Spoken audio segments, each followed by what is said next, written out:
Students, in previous video we started the Mughal Empire, chapter 4 of history. That time I studied about Babur, Humayun, Sur Empire and Akbar. Today we start Jahangir. Jahangir was the son of Akbar. After the death of Akbar, he ascended the throne in 1605 CE. Jahangir's reign was however marked by several revolts. Jahangir के समय में कई revolts हुए थे. Guru Arjan Dev was martyred during this period, this alienating the Sikh community. Arjun Dev जो थे वो शहीद हो गए थे और इसकी वजह से सिख कम्युनिटी जहांगीर से काफ़ी नाराज़ थी. Even Jahangir son prince Khurram rebelled against him. Jahangir का जो पुत्र था खुर्रम, उसने भी उसके खिलाफ विद्रोह कर दिया था. Jahangir wrote his own biography known as Tuzuk Jahangir. Noorjahan. Noorjahan was the wife of Jahangir. In 1611 CE, Jahangir married Mehrunisa, the widow of Sher Afghan Jahagirdar of Bengal. He made her his chief queen. उन्होंने उसको अपनी chief queen बना दिया था with the title of Noorjahan. She acquired tremendous power and influence over the king, exerted her authority in all matters of administration, appointed her relatives and favorites to high position. Noorjahan जो थी उन्होंने ज़बरदस्त power अपने हाथ में ले ली थी, या यूँ कह सकते हैं हम कि उन्होंने सारी जो पावर है शासन की वो अपने हाथों में ले ली थी. और इसके साथ ही अपनी अथॉरिटी को बनाने के लिए, अपने एडमिनिस्ट्रेशन में सभी मैटर्स पे अपनी अथॉरिटी को बनाए रखने के लिए जो भी हाई पोजीशन के पोस्ट थी उस पर अपने रिलेटिव्स को या अपने पसंदीदा लोगों को उसने अपॉइंट कर दिया था. Relation with the Europeans. Jahangir के रिलेशंस कैसे थे Europeans? Various European travellers visited India during Jahangir's reign. The chief among them were William Hawkins and sir Thomas Roe. William Hawkins was a emissary of king James first. Emissary का मतलब होता है राजदूत, जो king के दूत बन के आए थे of England. He remained in India for 3 years. Sir Thomas Roy came to India in 1615. He succeeded in obtaining trade permission. Sir Thomas Roy ने परमिशन ले ली थी भारत में व्यापार करने की. He got concession with India for the British traders, और इसके साथ ही विशेष छूट भी ले ली ब्रिटिश ट्रेडर्स के लिए. He also got the permission to set up a factory at सूरत, और उन्होंने फैक्ट्री इस्टेब्लिश करने की परमिशन भी ले ली सूरत में. नेक्स्ट जो रूलर आते हैं वो हैं Shahjahan. Shahjahan became the ruler in 1627. Mughal campaign continue in the Deccan under the Shahjahan. Deccan में इनका जो कैंपेन था वो लगातार चलता रहा. He led various campaigns against the 3 Deccan states. उन्होंने कई कैंपेन कई डेक्कन स्टेट्स में, जिसमें Ahmednagar was taken in 1633, Bijapur was submitted in 1636 and Golconda in 1665. He built a new city called the Shahjahanabad in Delhi. In 1657 to 58, there was conflict over succession amongst Shahjahan's son. उसने काफ़ी campaign भी किए डेक्कन में, उसने विजय भी प्राप्त कर ली, लेकिन 57 और 58 के बीच में उसके जो थ्रोन था उसके सक्सेशन के लिए, मतलब उत्तराधिकारी के लिए उनके पुत्रों में आपस में संघर्ष शुरू हो गया. औरंगजेब वॉज द विक्टोरियस, और इसमें विजय प्राप्त की औरंगजेब ने. इसमें उन्होंने अपने 3 जो ब्रदर्स थे उनको हरा दिया था. दारा शिकाऊ को भी हरा दिया था. दारा शिकाऊ को उन्होंने मार दिया था. शाहजहाँ वॉज इम्प्रिजन, और उस औरंगजेब ने क्या किया, ये जो सक्सेशन की जो वॉर थी उसमें जीतने के बाद दारा शिकोह को तो मार दिया, साथ ही शाहजहाँ जो थे उनको भी इम्प्रिजन कर दिया, मतलब जेल में डाल दिया. आगरा की जेल में डाल दिया और लास्ट टाइम तक वो उसी में रहे. He died at the age of 74 in 1666. तो शाहजहाँ 1666 में उनकी डेथ हो गई. Aurangzeb in 1657 CE a war of succession started due to the illness of Shahjahan. हमने अभी पढ़ा कि शाहजहाँ के जो पुत्र थे उनमें बीच में सक्सेशन को लेकर, उत्तराधिकारी को लेकर कि कौन गद्दी पर बैठेगा, इसको लेकर युद्ध शुरू हुआ और उसमें औरंगजेब ने विजय प्राप्त की थी. Aurangzeb possessed an empire that extended from Ghazni to Bengal and from Kashmir to Deccan. Aurangzeb ने अपना साम्राज्य काफ़ी फैला दिया था।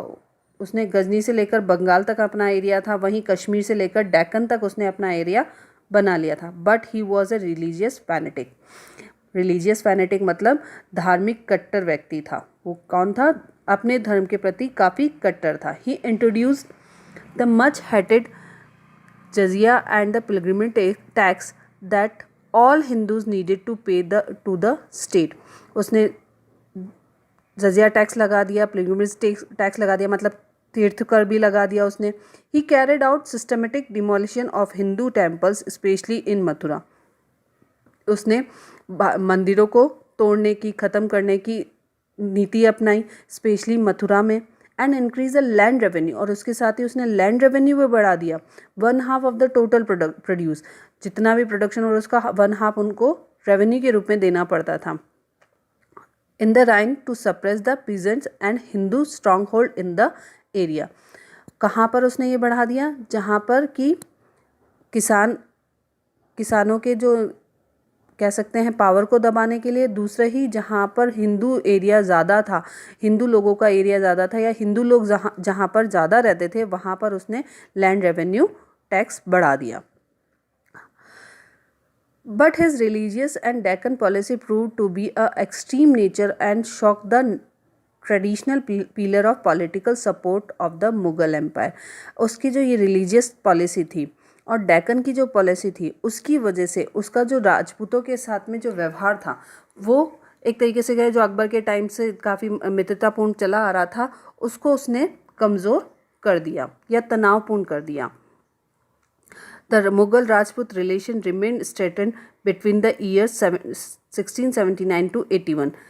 Aurangzeb made peace with the Rajput later on. बाद में उसने उनके साथ पीस भी, शांति भी बना ली। But the mutual trust of Akbar's age was lost now. पर अकबर के समय में जो विश्वास था वो ख़त्म हो गया था। The rising Marathas in Deccan under Shivaji were not handle with the political wisdom. Aurangzeb faced stiff resistance from the Maratha and remained unsuccessful in the subduing the Marathas. Aurangzeb को कठोर प्रतिरोध का सामना करना पड़ा, या यूं कहें कि उनको बहुत ज़्यादा विद्रोह का सामना करना पड़ा मराठास के साथ में, और वो अनसक्सेसफुल रहा मराठास को हराने में। तानाजी देखिए ना हम सब ने। The Satnamis, the Jats of Mathura and the Sikhs created further political problem for Aurangzeb. The killing of Guru Tegh Bahadur proved to be a political blunder. It was in about 1600 CE that the English established contacts with the Mughals when Sir Thomas Roe visited the Mughal court. In 1616 CE, the English were permitted to build a factory at Machlipatam. Aurangzeb died in 1707 CE। 1660 में English ने मछलीपट्टम में भी factory build करने की permission ले ली थी, और औरंगजेब की मृत्यु कब हो गई? 1707 में। Mughal court. The Mughal court was an important part of Mughal empire. It was called the darbar. उस समय में मुगल कोर्ट को दरबार कहा जाता था। दरबार हैड एक्चुअली 2 पार्ट्स।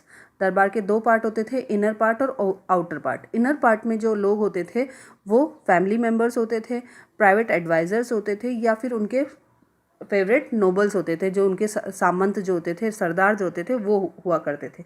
और आउटर कोर्ट में बाकी सभी लोग, अदर नोबल्स, डिग्निटरीज, गणमान्य व्यक्ति, officers of the administration, scholars, artist, painters, historians and others. The Mughal administration. The Mughal administration was a mix of central ideas and Indian tradition. It was a centralized monarchy with the king enjoying the absolute power. जो administration था उसमें Mughals के time पे centralise monarchy, मतलब कि केंद्रीय सत्ता होती थी राजा की। मतलब जो कुछ भी है वो राजा के डिसीजन पे बेस होता था। सबसे बड़ा जो होता था वो राजा ही हुआ करता था। अलग अलग पार्ट्स किए हैं इसके। Central administration. The king was the head of the civil and military administration. अभी हमने पढ़ा सेंट्रलाइज मोनार्की होती थी तो किंग क्या था? उसका हेड हुआ करता था सिविल और मिलिट्री एडमिनिस्ट्रेशन का, प्रशासन का। He was assisted by the number of officers, उसको कई लोग असिस्ट करते थे, उसकी सहायता के लिए कई ऑफिसर्स हुआ करते थे, जैसे कि वजीर हुआ करता था। The Mir Bakhshi looked after the military administration. Khan-i-Saman attend the needs of royal household. The Sadr-us-Sudur kept a record of grants and donation made by kings, जो डोनेशन और अलग अलग डोनेशन जो दिया था उसकी रिकॉर्ड ये रखते थे। काजी हमने पहले भी पढ़ा, चीफ जज हुआ करते थे। Provincial administration to ensure administrative efficiency, the empire was divided into 15 provinces called subas. उनके एम्पायर को कितने प्रोविंसेस में, प्रांतों में बांटा गया, जो कि 15 थे, और उसको क्या कहा जाता था, सूबा कहा जाता। ईच सूबा was govern by a governor called a सूबेदार, और उसको जो गवर्न करता था, उस पर जो उस समय जो शासन करता था उसको सूबेदार कहा जाता था। He served as a link between his province and the king, ये किंग और प्रोविंस सूबे के बीच का लिंक हुआ करता था। ईच सूबा वॉज डिवाइडेड इंटू सरकार्स और डिस्ट्रिक्ट, हर सूबे को डिस्ट्रिक्ट्स में बांटा गया था। एंड ईच सरकार इनटू मैनी परगनास, और हर डिस्ट्रिक्ट में बहुत सारे विलेजेस होते थे जिनको परगनास कहा जाता था। Revenue administration, there were two main sources of revenue for the kingdom, land and trade. दो मेन सोर्सेज थे, लैंड रेवेन्यू और trade revenue. Land was the main source, land revenue जो था वो मेन सोर्स हुआ करता था उस समय का। Akbar carried out a lot of reform in the land revenue administration. His revenue minister Raja Todermal introduced a land revenue arrangement which came to be known as Todermal's बंदोबस्त। टोडरमल ने इंट्रोड्यूस किया था लैंड रेवेन्यू अरेंजमेंट, उसको टोडरमल बंदोबस्त कहा जाता था। Under the system introduce by the Todarmal, land was measured and divided into good, middle and bad.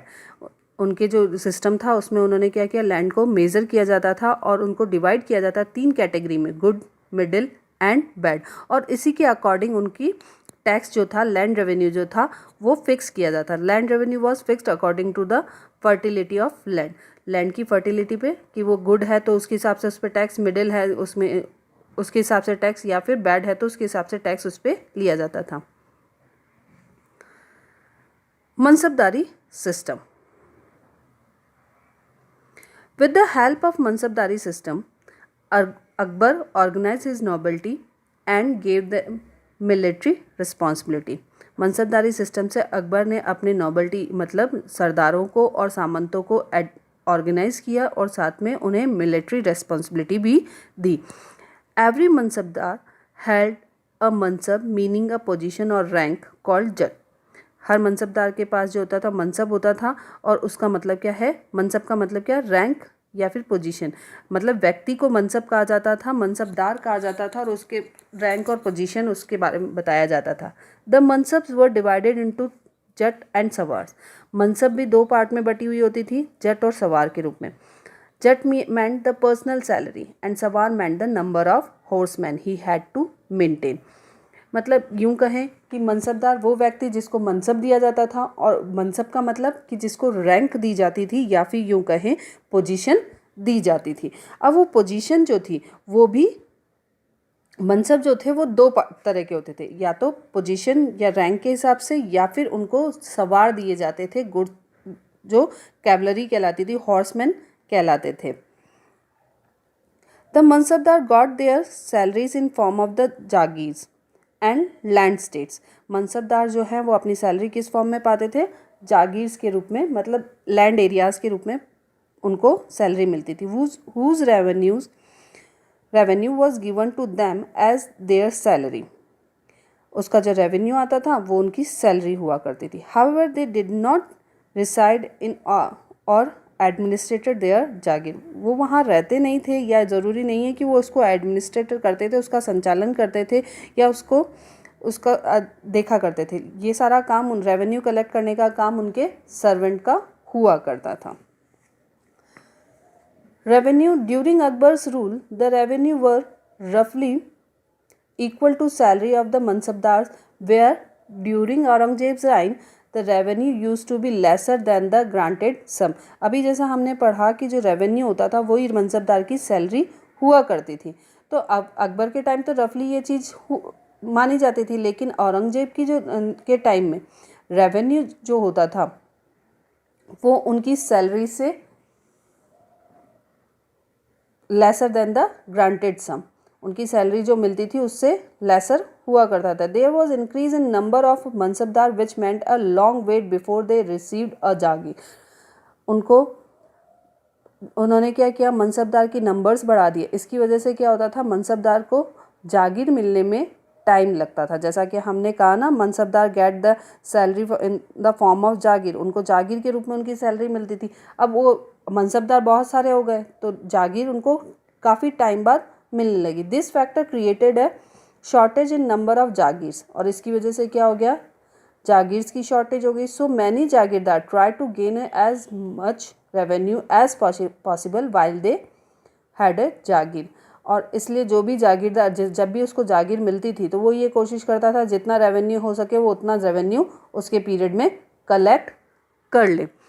Due to this peasantry suffered a lot, और इसकी वजह से किसानों को काफ़ी सफ़र करना पड़ा। Read the chapter students and do the exercise and learn the all question answer. Okay, thank you.